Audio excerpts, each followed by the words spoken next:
Assalamualaikum warahmatullahi wabarakatuh. Ketemu lagi dengan saya Bu Siti Hania di sini atau Bu Hani. Saya akan membahas mengenai materi tentang ruptur uteri. Sebenarnya kalau materi ruptur uteri ini sudah jarang sekali ditemui karena sekarang penata laksanaan sebelum terjadinya ruptur uteri pastinya sudah akan di screening terlebih dahulu apakah seseorang itu membakat atau punya faktor risiko untuk bisa terjadi ruptur uteri atau tidak, sehingga ruptur uteri ini jarang sekali ditemui.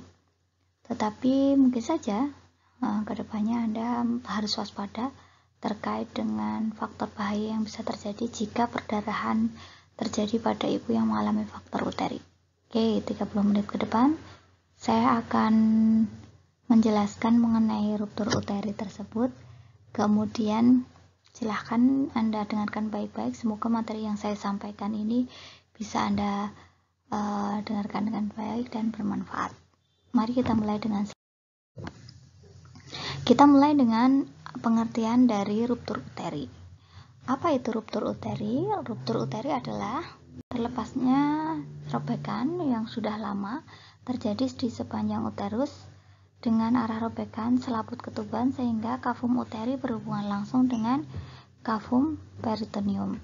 Pada kondisi normal sebenarnya kavum peritoneum ini berbatasan langsung dengan sebuah sekat, tetapi tidak berhubungan langsung dengan kavum uteri. Nah, ini gambarannya. Secara klasifikasi sebenarnya ruptur uteri ini dibedakan klasifikasinya menurut lokasi. Yang pertama di daerah korpus uteri, biasanya terjadi pada rahim yang sudah pernah mengalami operasi seperti seksio sesaria sebelumnya, baik itu secara klasik atau korporal atau myomektomi. Kemudian lokasi yang kedua adalah lokasi di segmen bawah rahim. Pada klasifikasi berdasarkan lokasi di segmen bawah rahim, biasanya terjadi pada partus yang sulit dan lama atau tidak maju. Ini biasanya terjadi di kala 1 dan kala 1 terutama yang tidak maju-maju. Jadi pembukaan masih tetap 1 atau 2 saja, tapi seiring waktu tidak bertambah, sehingga segmen bawah rahim tambah lama, tambah tegang dan semakin menipis karena faktor tegangan tadi. Kemudian akibat tegangan yang terlalu lama dan tipisnya segmen bawah rahim ini bisa menyebabkan terjadinya ruptur uteri. Secara klasifikasi berdasarkan lokasi yang ketiga yaitu di serviks uteri. Jadi robekan ini bisa saja terjadi di serviks uteri. Biasanya terjadi pada waktu melakukan ekstraksi forceps. Jadi ini biasanya terjadi tidak sengaja karena sebuah tindakan di mana forceps atau versa atau ekstraksi tadi dipaksakan sedangkan pembukaannya belum lengkap.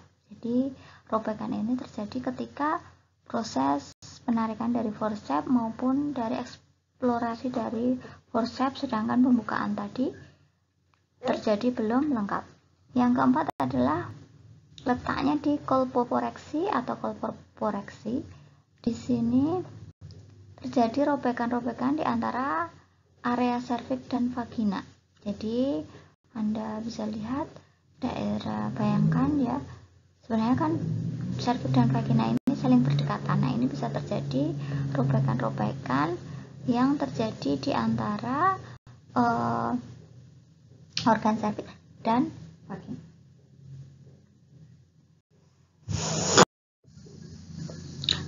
Sekarang menurut klasifikasi ruptur uteri berdasarkan robekan dari peritoneum. Jadi klasifikasi ini berdasarkan ruptur robekan di peritoneum. Yang pertama ruptur uteri kompleta atau komplit, di mana robekan pada dinding uterus berikut peritoneumnya atau peritoneum atau perimetrium. Dalam hal ini terjadi hubungan langsung antara rongga perut dan rongga uterus dengan bahaya yang bisa mengancam yaitu peritonitis. Jadi infeksi pada peritoneum ini terjadi karena adanya hubungan langsung antara rongga perut dan rongga uterus. Jadi karena robekan yang komplit di dinding uterus mengarah kepada peritoneum, sehingga infeksi yang terjadi bisa mengarah ke peritoneum sehingga sering disertai dengan adanya peritonitis. Yang kedua adalah ruptur uteri incompleta, yaitu robekan otot rahim tanpa diikuti oleh robekan peritoneum. Perdarahan terjadi subperitoneal dan bisa meluas ke ligamentum latum. Yang ketiga adalah dehiscensi jaringan parut yang meliputi penipisan atau robekan dinding uterus di sepanjang jaringan parut yang sudah lama. Membran janin masih utuh dan janin tidak keluar dalam rongga peritoneum. Sebentar, saya cut dulu.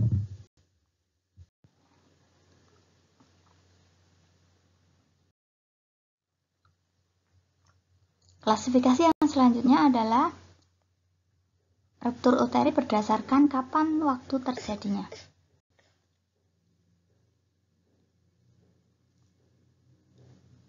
Ruptur uteri yang terjadi pada waktu kehamilan, jadi sebenarnya ruptur uteri ini sudah secara masif terjadi pada waktu kehamilan terjadi.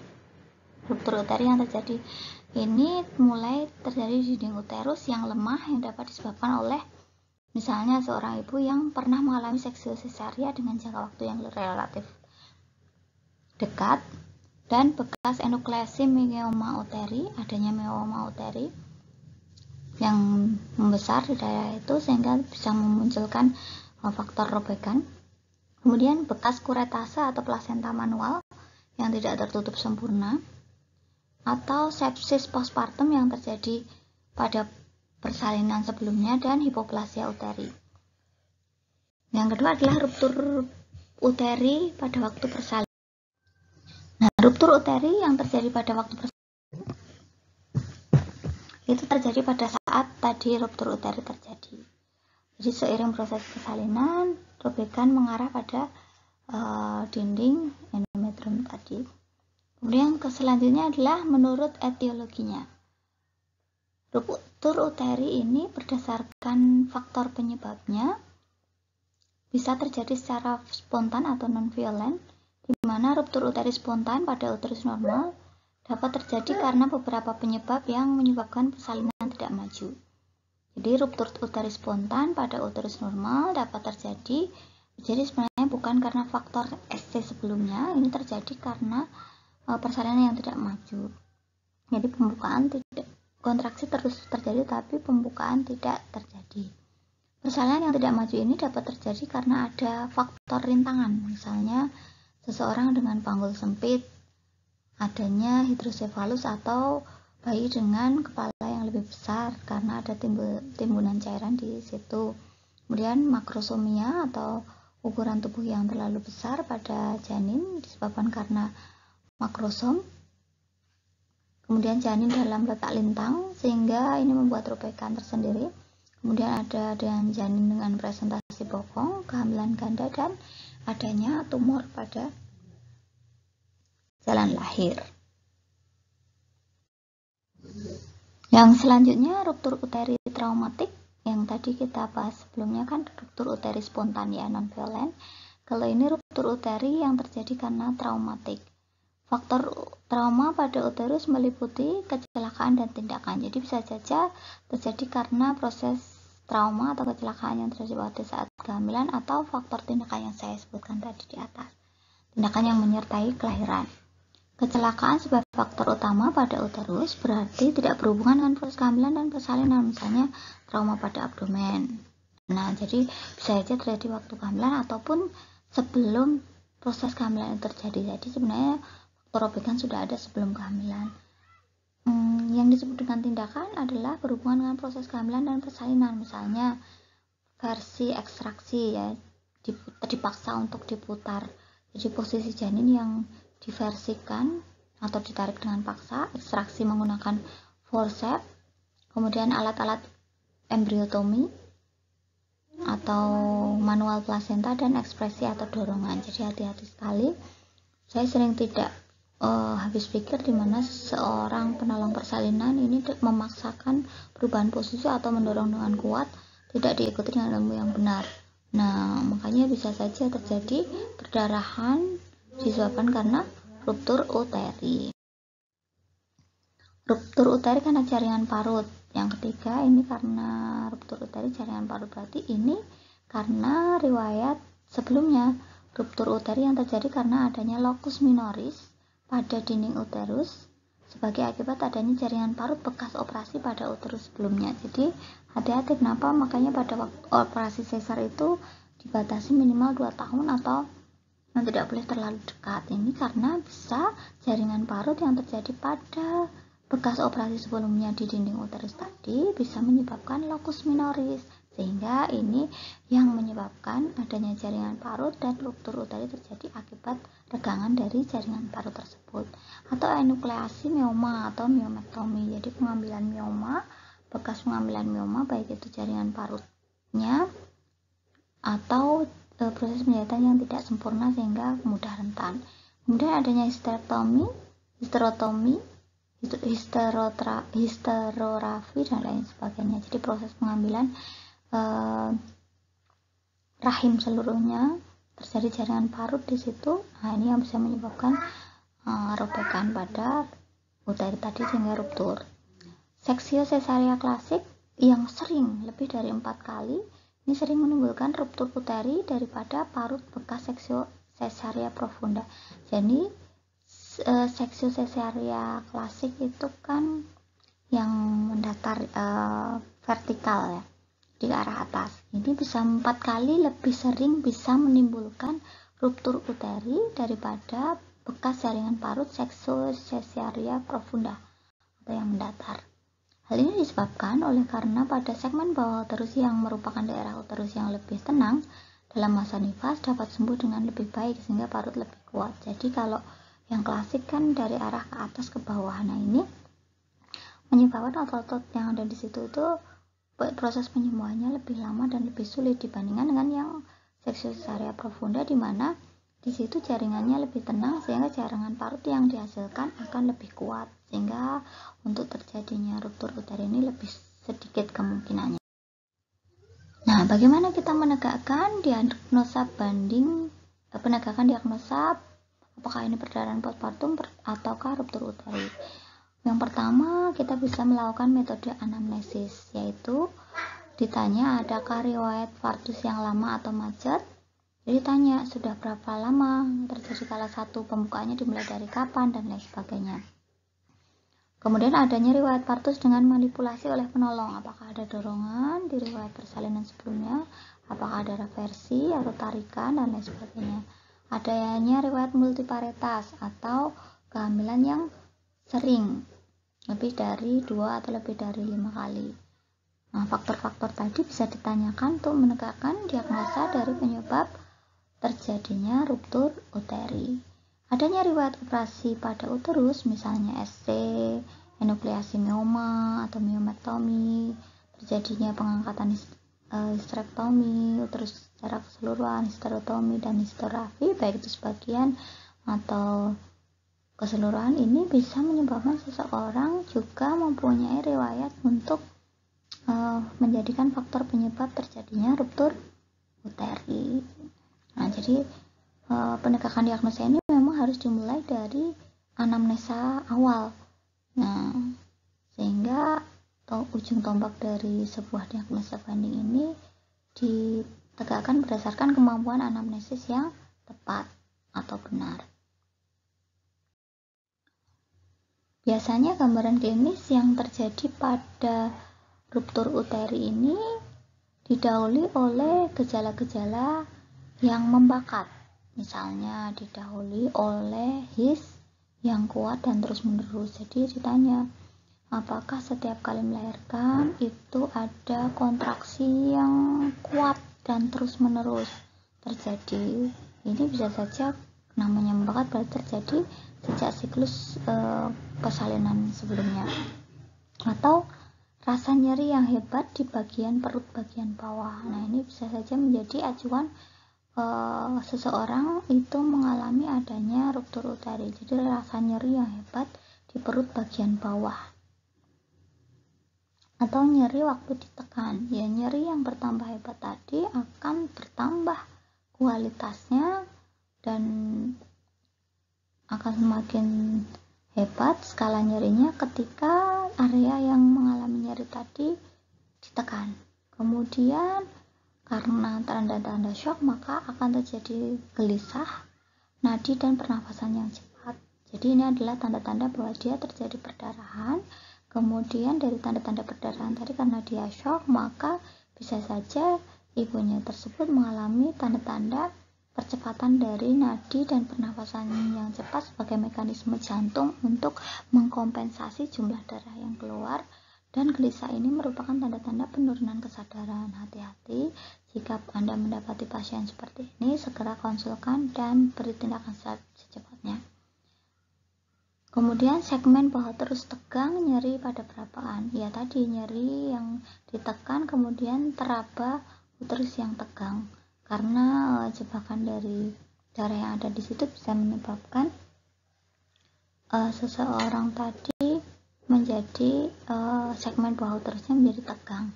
Kemudian lingkaran retraksi atau bundle ring yang meninggi sehingga mendekati pusat, ya, dan ligamentum rotundum yang menegang. Jadi karena adanya darah di situ maka bundle ringnya akan semakin meninggi, kemudian TFU-nya semakin tinggi mendekati pusat dan ligamentum rotundumnya menegang.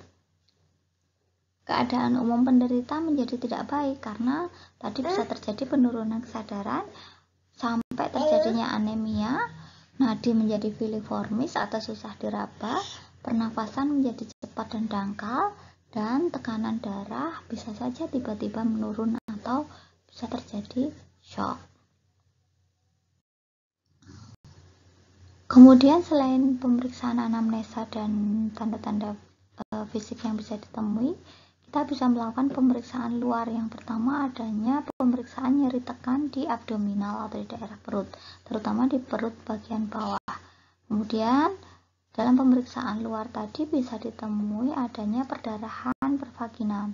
Jadi bisa saja perdarahan itu berupa perdarahan yang sifatnya merah kehitaman, kemudian kontraksi uterus yang biasanya akan hilang. Jadi yang awal tadi ada kontraksi uterus yang hebat, kemudian tiba-tiba akan menghilang.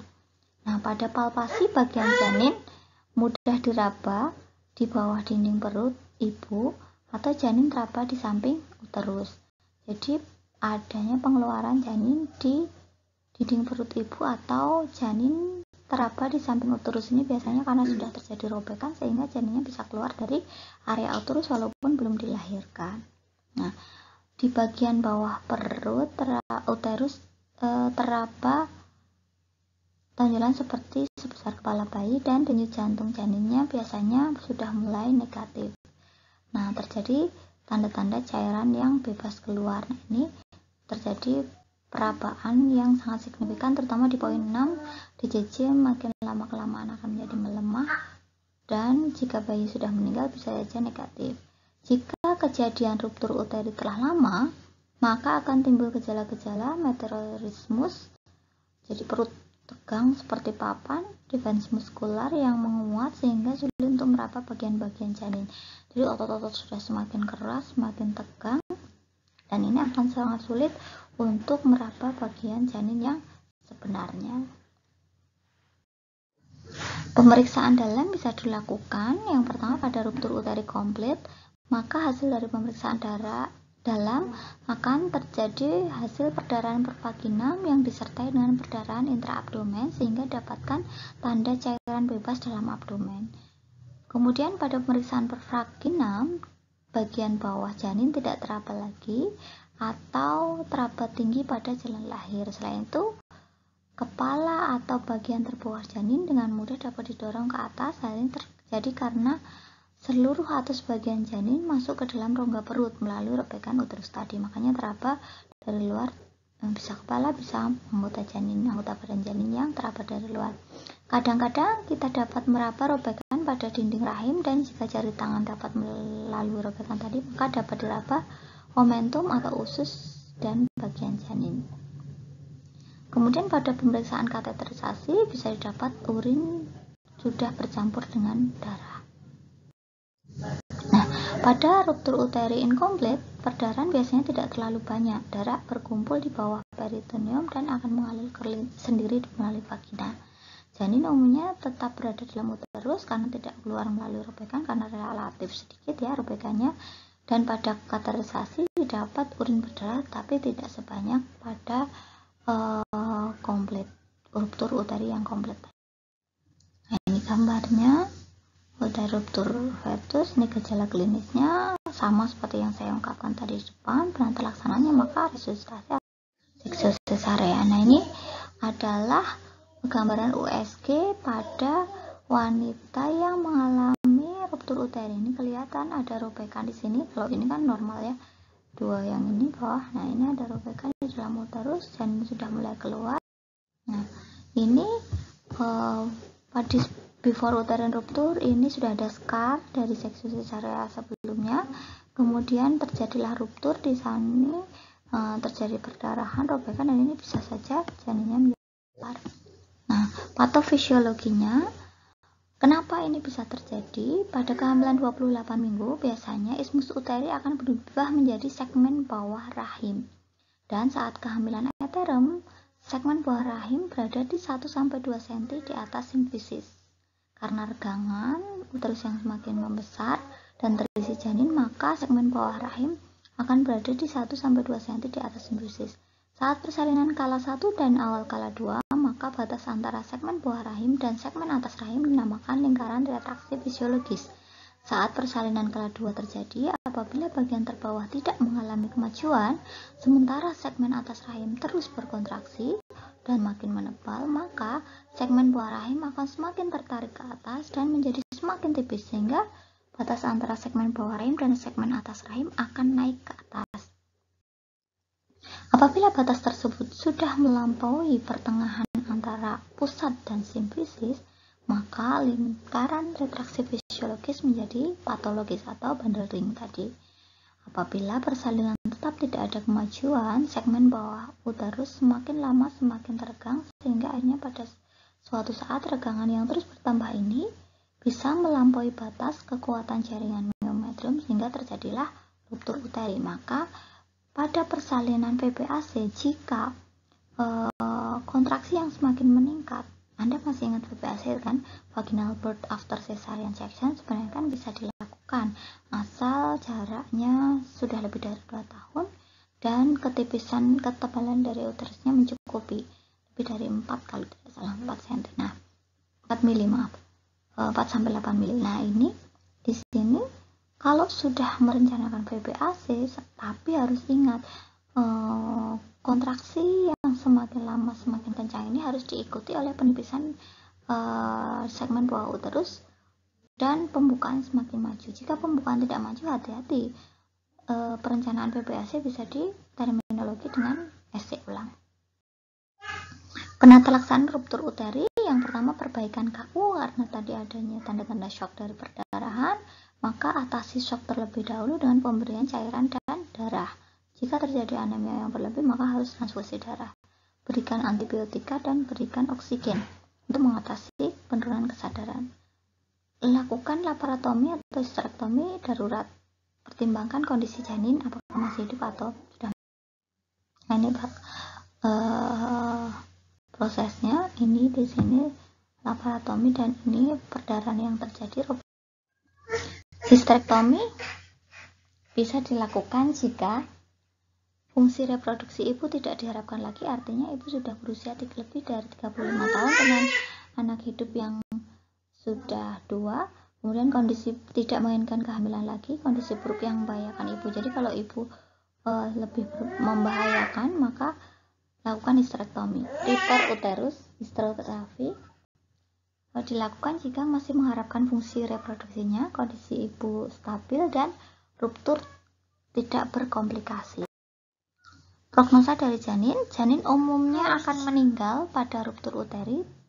Janin hanya dapat ditolong apabila pada saat terjadinya ruptur uteri ia masih hidup dan segera dilakukan laparotomi untuk melahirkannya. Angka kematian janin pada ruptur uteri mencapai 85%. Oke, seperti itu.